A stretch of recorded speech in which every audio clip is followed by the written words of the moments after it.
যে স্বৈরাচারের বিচারের মুখোমুখি এই রাষ্ট্র করেছে, যে খুনের বিচারের মুখোমুখি করেছে, সে সেই সমিতির সভাপতি হতে পারে। হিটলারের গোয়েবেলস যদি বেঁচে থাকতেন আজ, হয়তো ভাবতেন মিথ্যা কথা শেখার জন্য, মিথ্যা কথা বলার জন্য, মিথ্যা সংস্কৃতি চালু করার জন্য পিএইচডি করার প্রয়োজন। সেই পিএইচডি করতে হয়তো উনি এই স্বৈরাচারের কাছে আসতেন, এবং সেই স্বৈরাচারের নাম শেখ হাসিনা ওয়াজেদ, যিনি আজকে আপনার সামনে, আপনাদের সামনে একজন আসামি ছাড়া আর কিছুই নয়। আমাদের এখানে ব্যক্তিগত কোনো আক্রোশ নাই, কারোর বিরুদ্ধে, কোনো ব্যক্তির বিরুদ্ধে আমাদের কোনো ক্ষোভ নাই।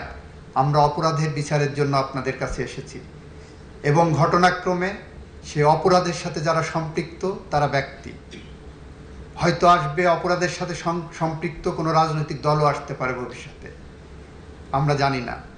কিন্তু আমরা এতটুকু বলতে চাই, আমরা ন্যায় বিচার চাই, বাংলাদেশের মানুষের স্বপ্নের বিচার চাই, বাংলাদেশের মানুষের স্বপ্নের বাংলাদেশ চাই।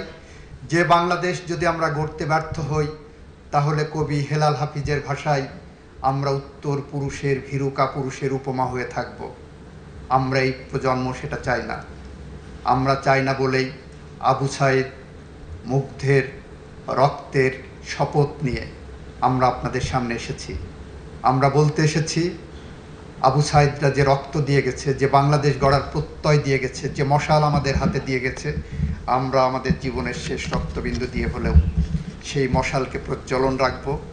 ন্যায় বিচার প্রতিষ্ঠার পথ সুগম করব।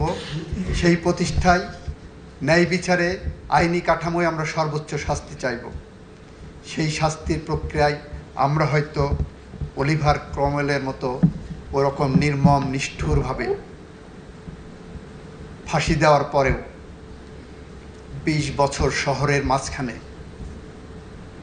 কোনো অপরাধীর মস্তিষ্ক রাখার ওই নির্মমতায় যেতে চাই না। আমরা আইনি প্রক্রিয়ার মধ্য দিয়েই এই বিচার শেষ করতে চাই। সবাইকে ধন্যবাদ। সালাম।